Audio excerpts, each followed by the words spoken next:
আইবুড়ো ভাত যেন শেষই হচ্ছে না, তাও তো আমি কমই খেয়েছি, কিন্তু এইটুকু আইবুড়ো ভাত খেয়েই আমার চরম শরীর খারাপ হয়ে গেছিল। তো যাই হোক, সেদিনকে মানে 1 সপ্তাহ আগে ভিডিওটা আমি এতদিন পর এডিট করছি, আমি হঠাৎ করে আমাকে আইবুড়ো ভাত খাইয়েছিল লাঞ্চে।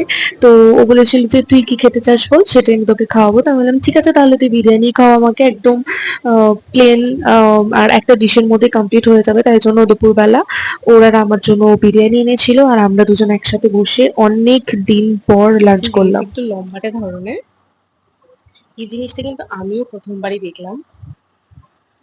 দেখো, দেখতে পেয়েছো? বলো তো এটা কি জিনিস? কেউ যদি বুঝতে পারো তাহলে আমাকে জানিও কমেন্টে। তো চলো তোমার অপেক্ষা না বাড়িয়ে বলিয়ে দিই, এটা হচ্ছে একটা কাইন্ড অফ প্যাক।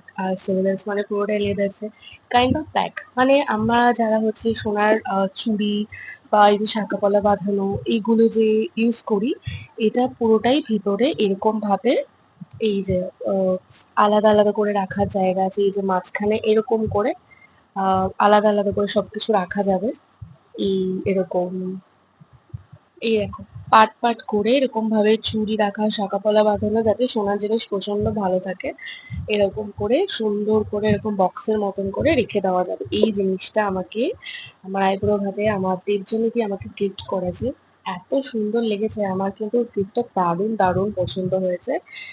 আর ভীষণ সুন্দর লেগেছে আমার গিফটটা। থ্যাংক ইউ দেবজনীকে এত সুন্দর একটা ইউনিক গিফট আমাকে গিফট করার জন্য। Thank you so much. তো চলো ভিডিওটা আজকে এখানে এন্ড করছি, দেখা হচ্ছে আর একটা পরের ভিডিওতে।